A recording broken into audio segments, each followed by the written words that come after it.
Millie Grant, Vice Chair. I'm filling in for our illustrious chair who is zooming in from home. I see Mr. Sahan zooming in from home as well.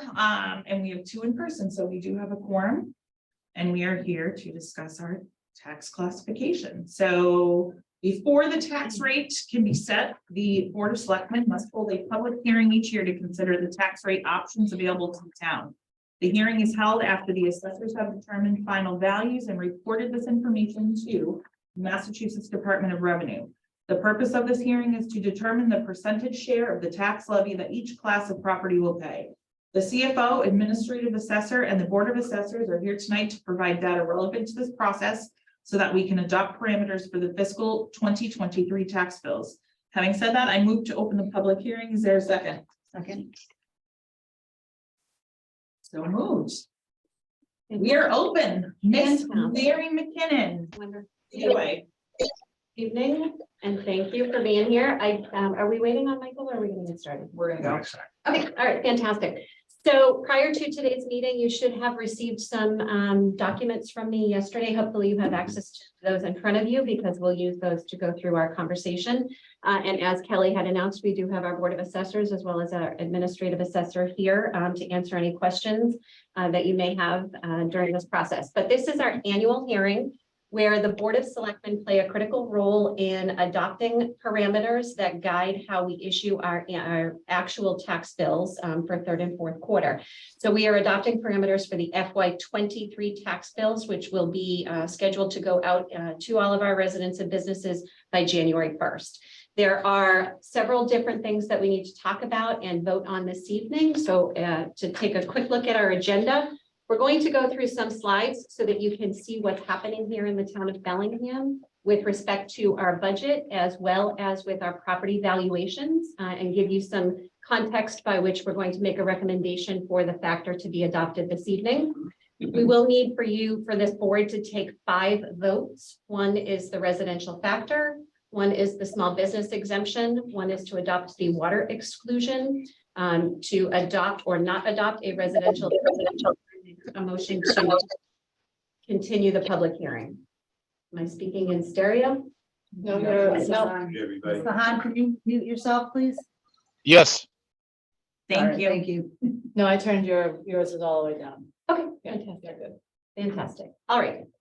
So the reason that we're here this evening is because we need two things to be accomplished in order for us to move forward with our tax bills. Number one, we need to know the total valuation of all of the property, all of the taxable property here in town, which we know now. The Administrative Assessor has gone through all of the work to set the values for FY23. And the second variable is that we need to know what the town's final or total budget for FY23 is.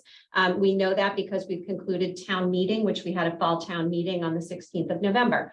So now that we have those two numbers, we're able to move forward with that process. So just from a budgetary perspective, just to remind everybody, based on the votes that we took in the spring for FY23 and the votes that we took in the fall for FY23, we have come to a total town general fund operating budget of $69.1 million. And then if we add in the enterprise and other one-time spending, the town has a total FY23 budget of $84 million.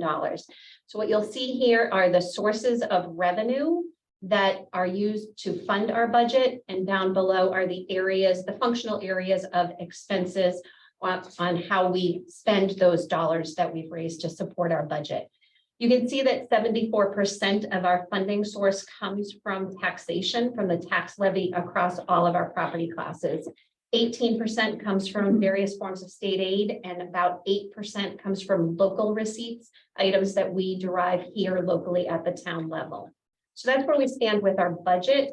And you can see that overall, the general fund operating budget has gone up 4.5%. Does everybody see that? Fantastic.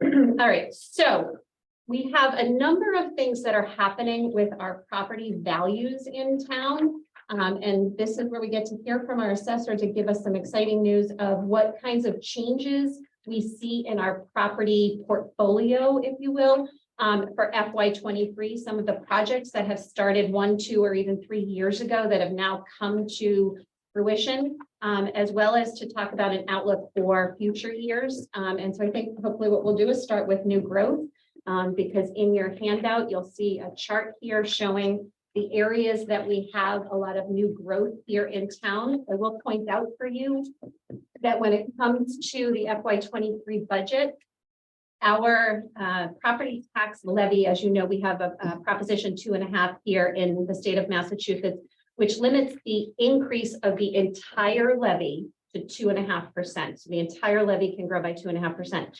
That comes out to about $1.2 million.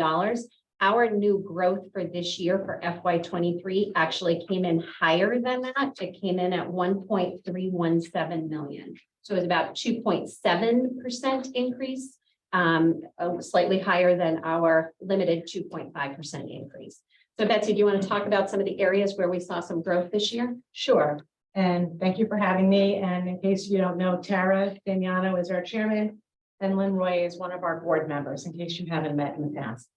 So we had another exciting year. I remember a year ago today, I was saying, God, I wish I had $1 million of growth. Well, I'm happy to report this year, the 1.3 million was just a result of vigorous chasing data. First of all, a wonderful data exchange with our online permit system and assistance from, Tim Icardi. It's been invaluable.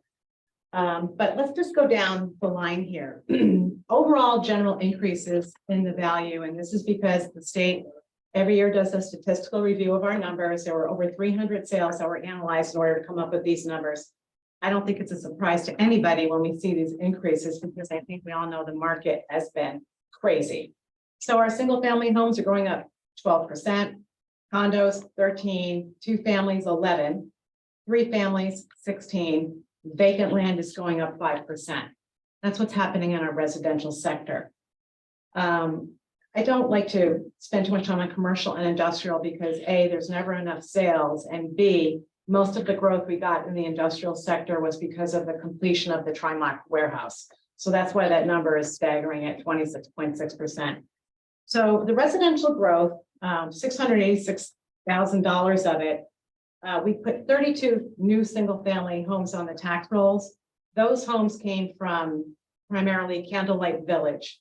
There were a few scattered new homes throughout town, but from raw land to homes, 32 new homes. We also got work in progress on a lot of the homes in Candlelight Village that were partially completed last year. I saw just a dearth of permits for home offices, additional bathrooms, finished basements. I think COVID just manifested itself with people just stuck at home. We're adding on to our house. The interest rates, of course, those were very helpful as well. We also added 103 building lots in this residential sector. That's Bellingham Shores. That was over $7 million of just value. It's important to note that on Bellingham Shores, all I captured this year was the land only, and only at 75% because it was raw. So I'm very excited about, what's going to happen next year with that. Those are the 2 major contributing factors aside from ongoing construction in the residential sector. With commercial industrial, again, that was almost 445,000. The bulk of that came from the warehouse at 160 Mechanic Street. Oh, before I let me just bounce back to Curtis. I'm so sorry. Another reason for that 600,000 plus number was the Curtis apartment at 161 Mechanic Street. We only captured 3 of those buildings. There's 5 buildings total, plus a clubhouse. What's reflected in this year's value? 3 buildings at 50%. Minor. I mean, we've got a lot more to capture over there, but that was a nice big chunk of change as well. The industrial with Trimark, again, fully completed. There's another small warehouse on Maple Street, but the bulk of the industrial growth can be all because of that warehouse. Personal property at 187, a large portion of that was the Amazon warehouse because the inside was finished this year and we were able to stack and get an inspection appointment on that. There's no personal property reflected in the Trimark because that wasn't operational as of January 1st. So we'll be looking forward to that next year. I'm happy to say that next year, I'm feeling very confident that we're going to have another good year. I'll just touch on it really quickly. What's going on? Curtis Apartments. We're looking at a fiscal 25 completion date. The condos at Bungie Brook, none of that has been captured in the value for this year. Only the value was allocated based on the golf course value.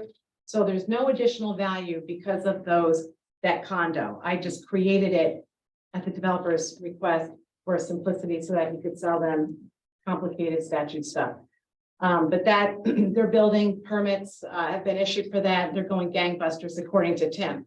The developer is suggesting a 4-year build out, but he's optimistic that that could be less. It's all based on interest rates. This is the same developer that did Pine Hollows. The resales on those are almost $600,000 now. It's wonderful. Bellingham Shores, they're looking at 6 phases, but they're hoping the market will bring that down to 4. If anybody's driving by, you can see that they've thrown up these homes like crazy. I've talked to Tim, many of them are actually under agreement. So the interest rate's hovering around 6%. It's not scaring people away. So what's nice is we'll be capturing a lot of the construction, all those, every piece of wood that you see there is not reflected in these values. So we're looking forward to that.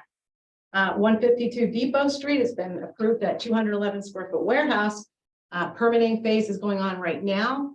They expect to start construction in 2023. 206 Mechanic Street, again, an approved warehouse. They're still ironing out some details. So that actually hasn't sold yet, but it's been approved. And of course, we've got the Snyder Pretzel Edition at 59,000 square feet. The big question mark will be whether or not we see Red Mill on the chart, Charles, next year. That is right behind here. It's 105 single family and 66 townhouses. Before I got into this meeting, I just checked the registry website. The plan has not been recorded yet.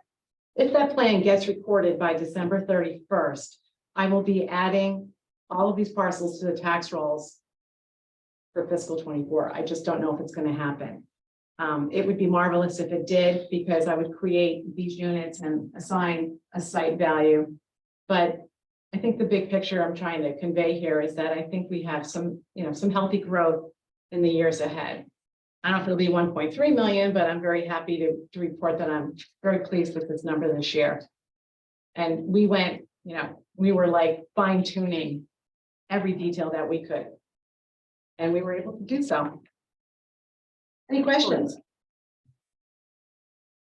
So that's where our continued strong new growth has been coming from. And so these plans have started years ago with the development, with the developer, planning board, a lot of the other boards and commissions, select board notwithstanding. These projects take a couple of years to happen, but then we see the true value of it here once they hit the tax rolls. And as Betsy said, it does look like, based on projections, that we will have strong new growth for the next couple of years. Okay. There will still be growth, by the way, like, for example, on 152, even if they don't stick a hole in the ground, it's been permitted, it's been approved, it's been engineered. So there's value. It's already sold as well. So, I'm very optimistic, and I think Bellingham's going to be seeing some nice growth, at least for the next 3 years. Exciting. It is. Yeah. It is. It's a fun time to work here. Keeps you busy, right? Yeah, and Eastland Construction has been fabulous. I mean, I'm not daunted by 101 new homes. They have wonderful communications with us, and every single option is spelled out by square footage. And again, working closely with Tim, the information exchange has never been better. I really enjoy the camaraderie that we have now. That's great. Excellent. All right, so with all of that being said, part of my job is to do some calculations for you, provide you with some various scenarios, the outcomes of those calculations based on what Betsy just talked about with our property classes. So the next slide in your workbook is an example. And the way that we sort of talk about the impact of adopting a factor is that we look at an average single-family residential home and therefore their residential tax bill. We can't really do this with any kind of a commercial industrial property because they're not typical. There's not enough of them to call a business an average single commercial business. So we look at an average single family home. Right now, our current factor is a 0.89. So in the chart that I'm showing here, you'll see that I have an item that is circled, which would be the result of the average single family home value at the current factor. So our value for our average single family home went up in FY23. It went from $360,328 up to $400,505.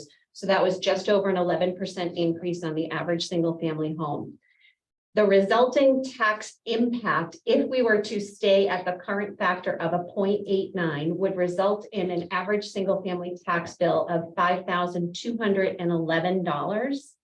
And if you can follow down below here, I don't know, can you see my mouse that's highlighting down the bottom of the chart? What that translates into is a $137 increase over last year. The benefit of the tax shift, if you will, so we have a classified or split tax rate here in the town of Bellingham, and the benefit on an average single family home at this current factor would be essentially a $549 savings. That means if we had a single or uniform tax rate, average single family homes would be paying about $550 or $549 more than they do today because of the tax split. Does that make sense? Okay. And if we did not have a split rate, if we had a uniform rate there, the average single family tax bill would have gone up $686 instead of the $137. So with the factor, what we're talking about is deciding on adopting a factor that is either a single tax rate, a 1.0, which we do not recommend here for the town of Bellingham, down to a 0.85. The closer you get to a single tax rate, the more of the burden we shift to the residential properties based on where we are today. The lower the tax factor that we adopt, the more we are shifting to our commercial, industrial, and personal property accounts. So if we take a look at, and that would result, I should say, if we were, again, to stay at a 0.89, it would result in a tax rate of $13.01 per $1,000 of value for a residential tax property, or $18.51 for a commercial industrial property. Okay. So here are the resulting tax rates. You'll see the one I've highlighted in blue. Again, this is the current factor that we're at today. And down here in this next chart, you can see the historical trend of what's happening with an average single family tax bill in the chart in the lower right-hand corner. We would be going from a tax bill of $5,073 to a tax bill of $5,211. An increase of 2.7% or $137 annually. It's just over $11 a month. Okay, so the next slide is the effect of the shift on the tax levy. So our levy is limited. We know that it's limited by last year's levy plus 2.5% plus our new growth. There is an upper limit to our tax levy. So the reason that we're adopting a shift is to determine the proportionate share of that levy. So I've given you a couple of options here just so that you can see the impact of having a split tax rate. At the top of the chart, if our total levy is $51 million, and it's just over 51 million, at a single tax rate, our residential base would be paying or funding $35.1 million of that levy, and our commercial or business base would be supporting $15.7 million. But if you look at the 0.89 factor, you can see that we've shifted that burden, and now the residential tax base would be funding $31.8 million, and the businesses would be funding $19.1 million. You see how that works? I know Sahan's going through this for the first time. I can see his head shaking. So hopefully he's following along. All right. So what I've done is I have handed out this large sheet of paper just so that you can see some examples and hopefully in a legible form. And what I'm showing you at the top, the first couple of examples are larger properties, a larger commercial, a larger industrial. Then the next handful of properties are the smaller businesses that we have in town. And the last three are residential properties. So you can see the impacts of these factors and what happens to those tax bills as we make any kinds of changes in the factor. The column that's highlighted in the middle is again the current factor that we're at of a 0.89. And what I'm showing you is the effect of a shift either to a 0.91, which shifts the burden again more to residential, or going to the right, if you want shifting it to a 0.87 or more to the business base, you can see the impacts. The last three columns are the empirical values of that impact. So for example, if we looked at the first property, Whole Foods, if we kept the current factor at a 0.89, the tax bill for that particular property is $775,010. If we were to shift it to the right to a 0.87, their tax bill would become $808,087, and that would be an increase of $33,077. Do you see how that chart works? Or going the other way? Okay, so that last three columns is the dollar impact. So I know we've had conversations in the past about sort of, what do we do with the factor and are we at a good place? One of the things that I want to draw your attention to is these sort of the smaller commercial businesses that we have in town. What we've found is when we look at the businesses who qualify for a small business exemption and we look at the portfolio that Betsy just talked about, we've had great success in retaining and bringing businesses here and retaining them. We have not seen a huge drop off in the number of commercial accounts in our community, which tells us a couple of things. Number one, that they enjoy being here in Bellingham, that they are having successful business operations here in Bellingham, and potentially that we have a sweet spot with our tax liability for them here in Bellingham. We have to keep in mind that a lot of these businesses are businesses that our people call upon for support for our local sports organizations or donations to local causes. And we want to make sure that we are able to have businesses operate successfully here in the town of Bellingham, that we are covering our costs, but we are also able to call upon those businesses for other needs as they arise. So one of the things that we're going to talk about tonight is that my recommendation is that we consider staying at a 0.89 for a couple of reasons, not the least of which is the impact that you can see that a change may have on our local businesses.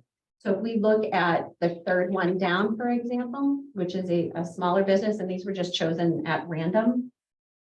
If we were to move the factor from a 0.89 to a 0.87, you can see that that would result in an increase of an additional $500 on that particular business. If we were to hold them steady, they'd have a moderate increase on their tax bill, just like the residential taxpayers do.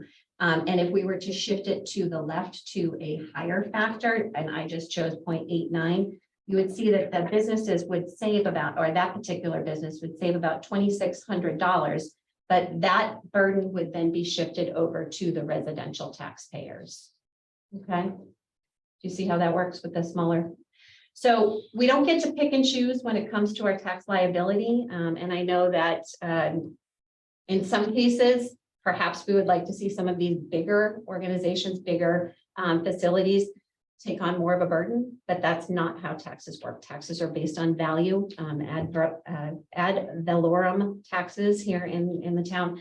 And so this is the impact when we see those kinds of things, okay? And there is definitely a direct impact on these smaller businesses. The other thing that we've noticed too is with the small business exemption, there are a smaller number of businesses this year who actually qualify for that small business exemption. So some of them who have enjoyed a small tax break in years past will no longer qualify because, as Betsy talked about, the overall valuation in the community has risen, and that exemption is limited to a $1 million property valuation cap. So as the value of their current properties went up, all of a sudden they're no longer eligible for that exemption. And that's a byproduct of what's happening in the market. Also a limitation in the law, which we would love to see changed and have a little bit more modern, robust functionality behind it. Question, Yeah. how many businesses? Is it coming up? Sorry. It's coming up, you bet. No, I was just gonna ask that same Yeah. question. How many businesses would that That bumped affect? up to the 1 million. Yeah, right now it's a couple. So I do have later on, I do have a slide here for the small business exemption. So last year we estimated that 83 would qualify. This year we're estimating about 80 will qualify. And so there's a small drop off, and the actual numbers, once we start doing the final calculations, may be slightly less.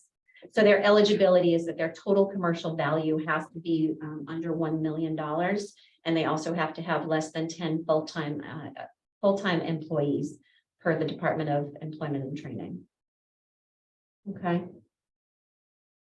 All right, so our top 10 taxpayers, we always take a look at this. One of the things I will note for you is that we've had a slight change in our top 10 taxpayers in that we dropped off WB Mason as well as the Outback. They had been for a longstanding top 10 taxpayers on our list. They've been replaced by Trimark and the Amazon. Is that the 351? Yeah, I gotta put a more recognizable name out there Yeah. for myself. So we've had some movement in there. You can see that this is the ranking for 2023, and here's the ranking for 2022. We've got some gaps in here. Okay. So what you'll also notice is that within these top 10 taxpayers, their total tax liability has increased $893,000. So of that, the total levy increase of about just under $3 million, or 893,000 of it is attributable to the top 10 taxpayers. All right. The other thing that, I'm sorry, can you say that one more time? yep. So if you look at the far right of this chart, you'll see that I'm calculating the increase over last year. Yes. So the increase over last year for these top 10 taxpayers, their aggregate increase is $893,000. Significant. That's a big number. That is a very big number. And I raise these things not only for necessarily the board, which I know that you guys understand and appreciate the benefit of having these businesses in town, but this translates into real dollars. And people can see the impacts of what it means to have these businesses in town. In addition to their annual tax liability, you know, one of the other things that we also benefit from is a lot of the one-time costs. In FY23 in particular, we took in over $800,000 in building permits for 2 properties, the Curtis Apartments and the Trimark Warehouse. 2 properties brought in over $800,000 in one-time revenue, which is what we were able to utilize at the fall town meeting for a lot of our capital purchases. Yeah. So there's significant dollars that the town benefits from by having these types of businesses and operations here in our community. Okay. The one thing I do want to draw your attention to is at the very bottom, you'll see some percentages. Last year, the top 10 taxpayers comprised about 21% of our total tax levy. This year, that has grown to 22%. And so just like we talked about last year, we want to make sure that we sort of moderate that impact, because when we have a very high concentration of our tax levy being borne by fewer taxpayers, you become you find yourself at a greater risk of potential loss should something happen to those taxpayers, right? So that's one of the things that the bond rating agencies look at, is the concentration of your tax levy in the number of properties that you have. Okay. All right. One of the things that you guys always ask me is, how do we stack up against our neighbors? So this is our standard chart of Norfolk County. And again, so not every community in Norfolk County has set their FY23 tax rate. There's only been about 6 of them so far. So we always look at the previous year, and based on the results from the previous year, this is shown in order by tax liability. So the average single family tax bill from the largest to the smallest. And you will see that Bellingham is still at the very bottom, number 28 out of 28 communities in Norfolk County. And we are about 18%, just over 18% lower than the state average. Even with the increase for this year, going up against last year's numbers will still be the lowest. Exactly. Yeah. Exactly. Okay, That's what industry does. exactly. Lots of traffic, but That's trade-off, right, it's the trade-off. That is the trade-off, Yeah. but to that point, we were able to utilize some of those one-time revenues that we just talked about to put towards traffic improvement projects. So the town just passed $800,000 easements for a TIPS project.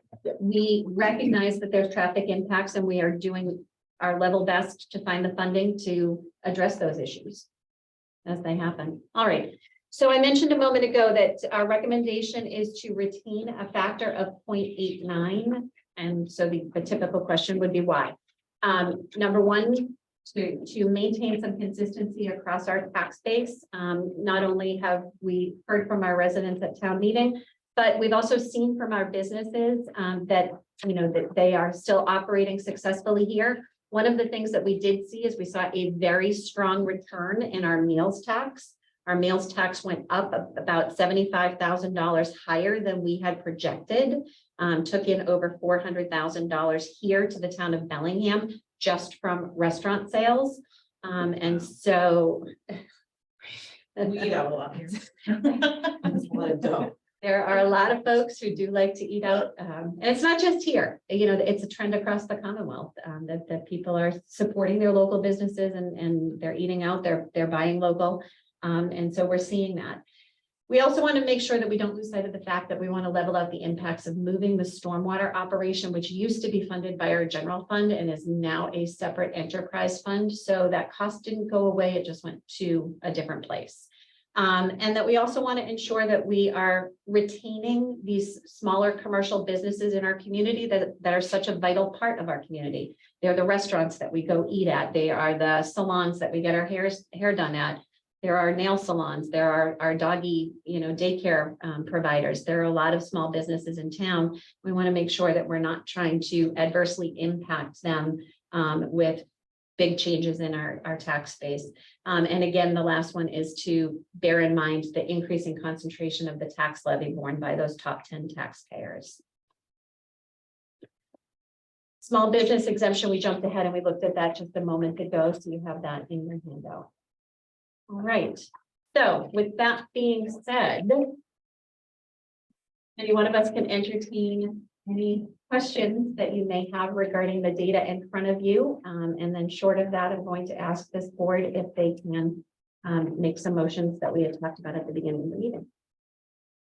And just a commentary on the recommendation, we're having no problem at all attracting industry development, retention. People can say, well, the plaza's had some vacancies. That's because they're very particular about the tenants they get. They don't jump at the first one. And if you see they've kept one business up there at the Charles River Crossing empty, they put that Halloween store in there periodically, but ultimately they expanded the paper store and other stuff. There isn't a problem attracting.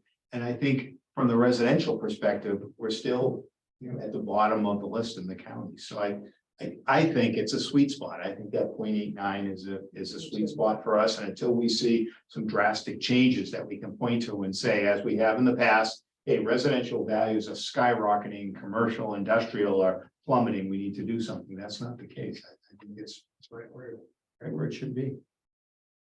That plus all the new development that's coming up the next couple of years. Yeah, I think the tax rate attracts people, I mean, the homes are being listed at Bellingham Shores in the like 660 to 725 range, and they're selling. So And you're on, Those are 126. I know. I mean, Yes. the first house I believe on the left is 500 under agreement. Yeah. In a week, it seems like, right? How many? 101. Yeah. 103, yeah. They're right. They Two, yeah. blown up. It's a classy outfit. So close to Well, that's what people That's want why I'm blown now. away that people are gonna pay. I know. It's space. Open space.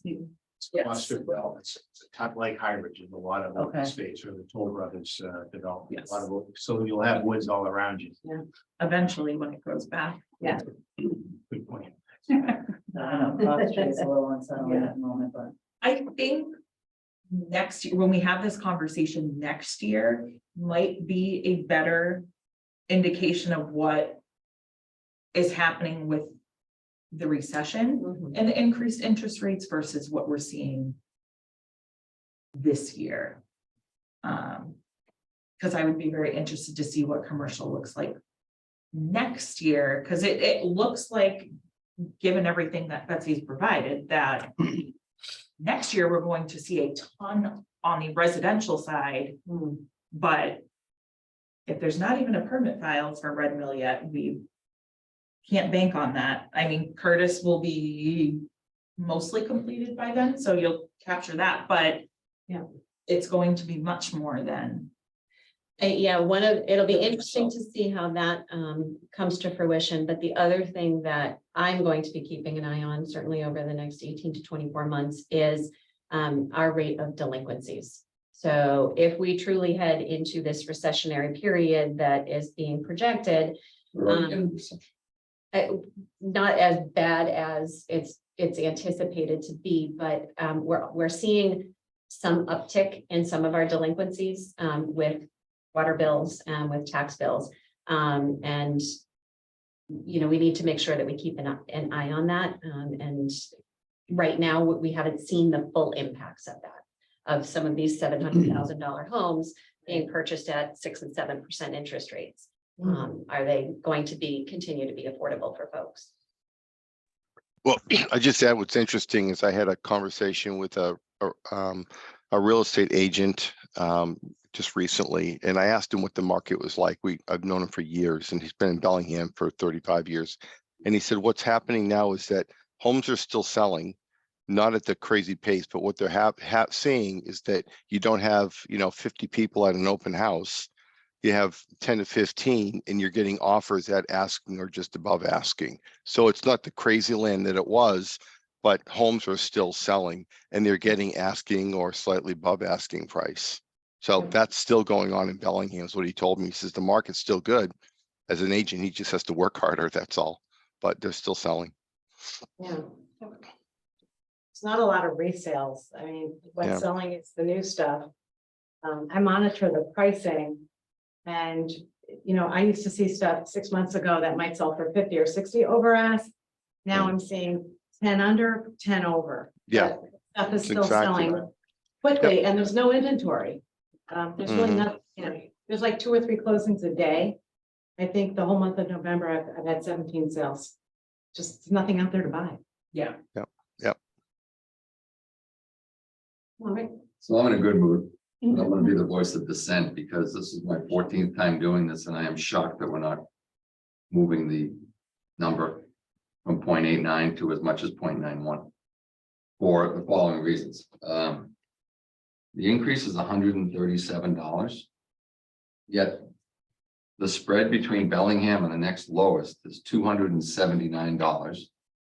And for each 0.1, you're saying it goes up $55.90.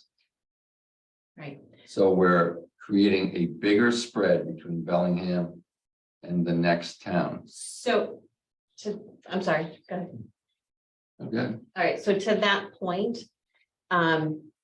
we have to be careful about just looking at that spread between us and the next community because that is based on the general fund operating budget and you don't know whether, so Weymouth was the next one above us, right? So you don't know whether Weymouth is funding their trash, their water, their sewer, their stormwater, or any other operation within their general fund. Whereas we know here in Bellingham, we have deliberately taken that out of the general fund and that is now on our utility bill. So other communities in that list may have a higher tax burden because they are funding that within their tax bill. easy enough to figure that out. You'd have I to mean, take a look at every single so- one of them. So Yeah, if you just, right. I'm in a good mood, but Okay. it's not like an ass. So you said that the top 10 are paying $800,000 more in one breath. And you said we need to take care of the small businesses and they're paying more than the residential spread. So why wouldn't we move from 0.89 to a 0.90 or 0.91? Because it's helping those businesses. It's helping those businesses, but it's also helping those larger businesses in substantial dollars. You're talking pennies if you look at the difference So- between 0.89 and 0.9 for the business. When the smaller businesses, the larger businesses, obviously, it's all proportional. Larger businesses are the ones that make out. They're the ones that have the biggest impact on the community, whether it's, you know, through the distribution operations or the traffic. But over the last, my benchmark is 14 years. We've been at 0.93. That's it. Well, that was a long time ago. You were at 0.94 in 2014. And we had arguments with Dan Spencer and Mike Soder as to helping out the residential market because things were going south at that point in the market.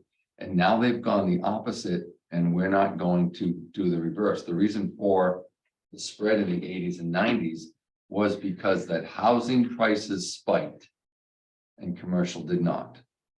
And here you've shown the trend that everybody spiked. I get it.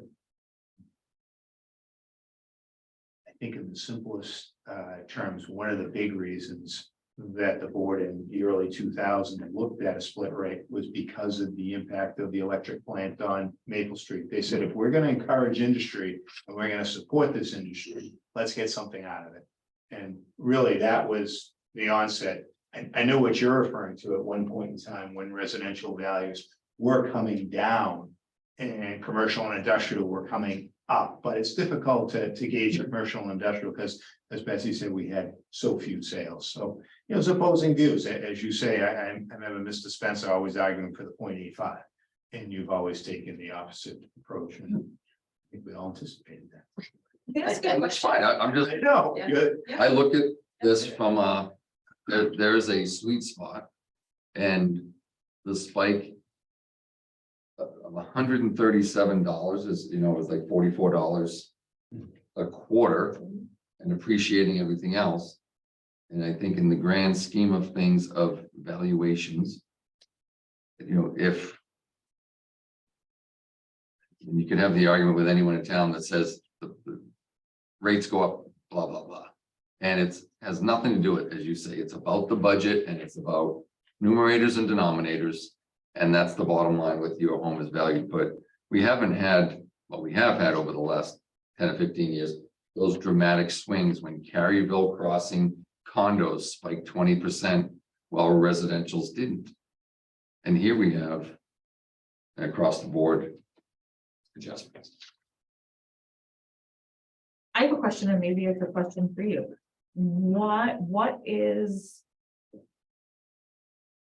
What's so wrong with having such a gap between us and like Weymouth? I think it sends the wrong message. Go to Bellingham, they're cheap. To who? Who's But to send I- the bad message to, Michael? But to that point, you're building $600,000-$700,000 houses that are already under agreement, so people are coming to town. That's not dissuading people from coming. I prefer affordable as the cheap. I just want to make a quick comment, Mike, about when I get phone calls about value, it's typically not the residential consumer that's giving me a call. And I've been getting these calls now for the last couple of months from tax agents. And they want to know what the values are. And they're not asking about your home or my home. They're asking about some of these top 10 taxpayers. They're looking to cut costs wherever they can. And obviously, what's their biggest, not a lot of times, real estate tax is one of them. So from my perspective, it's very, very challenging for me to go fight, and I fight, and I always fight to defend. But last year I had a case that lasted 4 years. It was a gas station up at 300 Hartford. And I tried to get appraisal quotes because I was hell bent on, I wasn't gonna give an inch. But the quotes I got to appraise a warehouse and a gas station like up there, 35,000 and 45,000. 35 for the gas, 45 for the warehouse. And if I have to go into court to fight these things, I know I can't afford to get these appraisals. So I always like to convey to these large business owners that we take a conservative approach because we respect the balance of both. It's just very harder, it's more difficult for me to defend multi-million-dollar assessments where I don't have the budget expertise to back me up. So I appreciate that, but when I look at the first off, we don't all have to agree, Mhm. and if we don't debate this, we're just rubber stamping with you. Mhm. And over the last 14 years, we've had the discussions with Mike and Dan and Jerry and everyone else of what is the driver of that moves the number left and right. And every time there's a discussion that says we need to help out the homeowners, everyone's fine moving the number lower. But when the math is there that says the number should go the other direction, everyone just says, let's just help everybody out and stay right where we are. And that's my position right now. Mhm. So, And also, we need to remind ourselves too, that a lot of these smaller businesses that you're focusing on, that the owners are also property owners here. So they operate a business and they potentially own homes here in the town. So if we start to shift that burden, they're going to see it in their residential property taxes as well.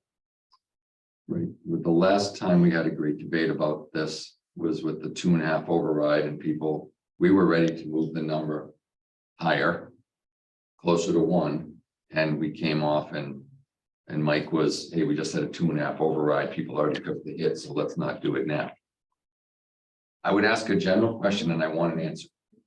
What is the driver that would move the number in anyone's mind?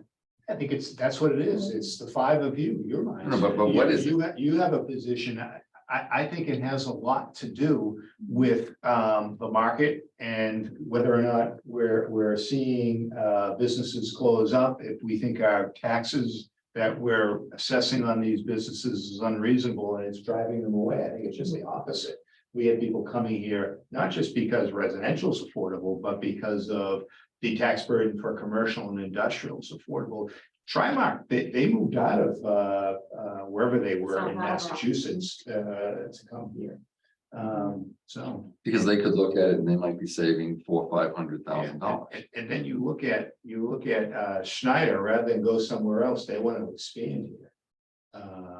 Which was approved, obviously, you've got, another 200,000 on Depot Street, another 100,000 square feet on the corner of Maple and 140. So I have a hard time thinking that, it is impacting the commercial, certainly not the larger commercial. I wish there was something we could do to move that small business exemption. There's no question about that. Yeah. It was established in 1983 and hasn't moved since. Makes no sense. We've been talking about that for 10 years. I know that Rep Soda did file twice on that. It didn't come out of committee or 20, whatever. it should be 20 employees or some other higher number. It should be. Should be considered. valuation and employees. Yeah, $2 million. It's not the same business model it used to be. Staying where we are is, if you look at the numbers for the small business exemption, out of the 83 or whatever, 80 of them still get to claim the small business exemption. So staying at the 0.89 versus moving to like 0.91 or what you're suggesting. I Is just brought it up actually, because yeah, but it's not our small businesses, which, let's face it, it's the smaller businesses that are ones that are donating to our sports teams it's not the Whole Foods Plazas and the Best Buy. These people are still getting their exemption while the residents are still enjoying a lower tax rate. one of your slides had the 5-year changes that went from like $247 to $137. This is the lowest increase we've had in how long? FY 20 was slightly less, Less than $137. it was 124. Seems like that was the last time we had this debate.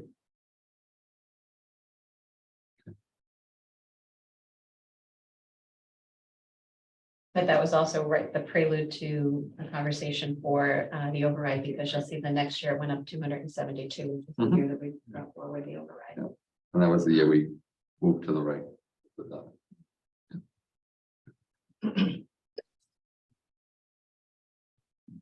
I think you raised good points, Michael. Yeah. I respect the fact that you've been on the board 14 years and you've sat through a lot of these. Mhm. At the same point, though, we have some masterminds in the room that have done a lot of research, and things feel very healthy right now. So I'm more of the camp of why mess with a good thing if we're still attracting businesses. I just did some quick math. We have over 500 new units coming out in the next couple of years. That to me says we're doing something So great. the new requirement with the MBTA to designate zones. What's that going to do to valuations and the number of residential properties versus commercial? Going to increase the number of residential versus commercial. It's something that, yeah, I mean, but potentially, Mhm. it's something that we will have to adopt zoning. Doesn't mean anyone will build. Right, by the fall of 2024, as it stands right now, hopefully it's gonna be some changes, there's a lot of pushback, but we'll see. But you're right, that's. So it's interesting, my son Yeah. lives in Weymouth. Yeah. And he lives right next to the train tracks, and they are building 5 more properties. They can't build it on the same size of the Charles because they don't have the land, but they are clearing areas because it's in the zone and they have to meet that requirement. And anecdotally, the area can't support the traffic. Is he in because the there's too landing? many- Huh? Is he in the landing? Weymouth Landing? Wherever the, Very densely populated. Yeah. somewhere. but Yeah. you can't, so I mean, I'd say that for Bellingham, when we get to that point, you can't drive. It takes 2 light cycles to get through a lot of intersections. And if you're trying to go from Abington through to Route 3, it takes you 10, 12, 15 minutes to go the 6, 7 miles because it's light up, like because of the development. But a big part of that is the regulations from the state Mhm. forcing you to do these things. You know, we wouldn't have made that decision potentially here for the town of Bellingham. Would it not be for the state forcing that on communities like this?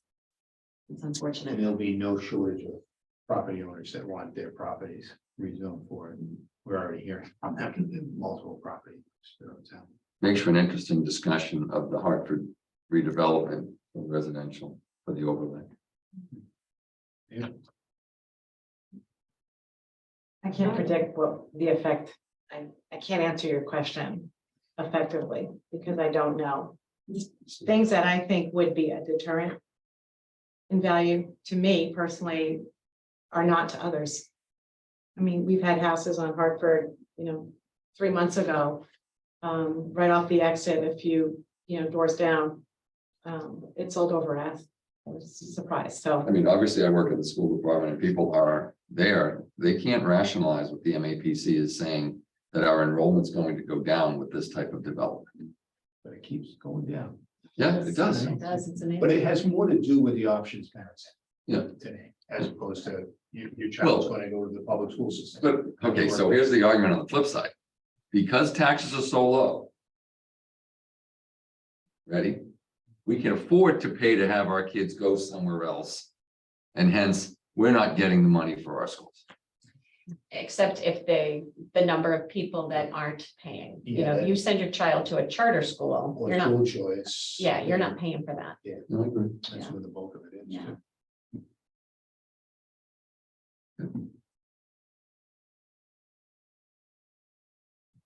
I think the comment that Michael made is that people can live here in Bellingham because it's less expensive and they can school choice to Medway or Millis.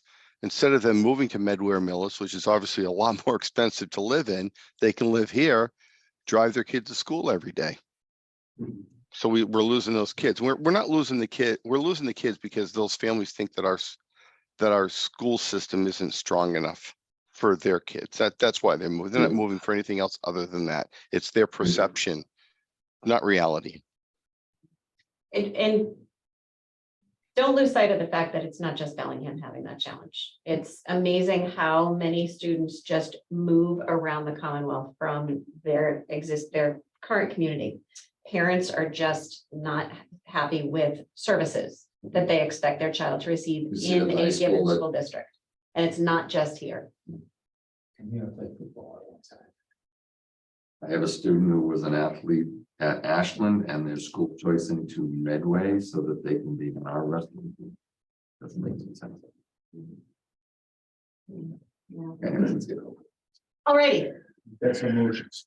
All right. Mary, yes, can I? Hi, I'm just looking at over here, it's, I absolutely agree, it's, what everyone is saying, but particularly yours. And I think, they're keeping the rate the way it is and, still the town, keep town of Bellingham, it's, desirable to, the newcomers as well as the businesses while we retain in what we have. And especially now, everybody's talking about going to the 2023, is going to be a recession, and then 2024 is going to be another election cycle. There's definitely a lot of moving pieces, and I think that's going to be hard to figure out at the moment. Yeah, we can speculate what's going to be, a year from now on, but I think it's wouldn't be a bad idea just to keep the rate the way it is, and then let's see how everything plays out in 2023. I think that will be my 2 cents on this argument. thank you. Thanks. All right, I move to accept a residential factor of 0.89 for FY 23 tax classification purposes. Do you want us to vote after each one, Mary? yes, please. All those in favor, or second? Second. Second by Mrs. McNulty. All those in favor say aye. Aye. Aye. Aye. All those opposed? Yeah, Passes. I move to accept an FY 23 small business exemption of 10%. Do I have a second? second, Second. All those in favor say aye. aye, Aye. Aye. Aye. I move to not accept a residential exception for FY 23. Do I have a second? Second. Which one did you just read? I move to not accept a residential exemption. Oh, I'm sorry. Do you want me to address that before you take the vote? please. Okay. Yes. So a residential exemption typically applies to communities that have a lot of multifamily owner occupied homes. If you think about the cities of Cambridge, Arlington, Brookline, that are a lot of college communities where people have investment properties and their multifamily homes.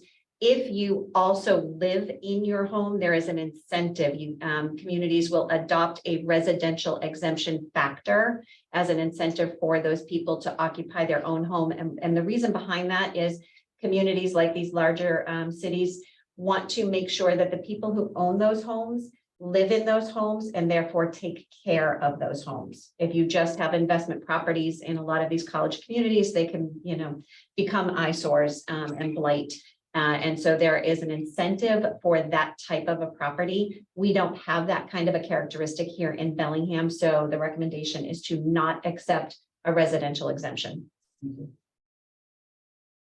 I have a second? Second. All those in favor say aye. Aye. Aye.